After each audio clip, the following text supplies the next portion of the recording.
Revenons en France avec cette polémique du moment autour des sangliers, car des chasseurs sont autorisés à les chasser la nuit avec des lunettes thermiques. 3 départements du Grand Est ont pris cette décision parce que ces animaux font de plus en plus de dégâts, mais cela ne fait pas du tout l'unanimité. Même des fédérations de chasse ne le demandaient pas. En Moselle, Samuel Cardon, Vincent Rucli et Yann Uldéric. Depuis quelques semaines,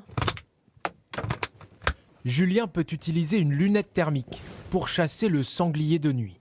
Donner tous les outils aux chasseurs pour pouvoir défendre les cultures, c'est quand même un plus. Si déjà on paye ces dégâts, autant qu'on ait l'autorisation d'utiliser tout le matos à disposition. Une décision prise par la préfecture de Moselle sous la pression des agriculteurs.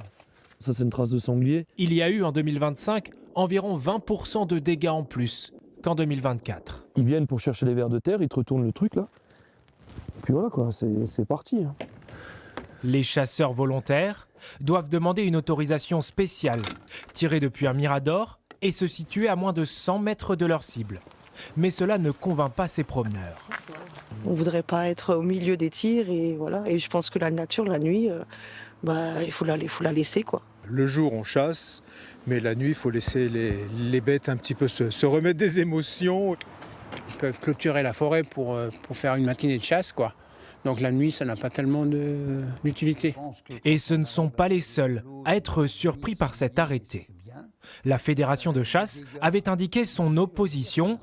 Elle craint une augmentation des actes de braconnage. Comment faire appliquer la loi une fois que certains chasseurs, pas très soucieux de l'éthique, seront en possession de cette lunette thermique?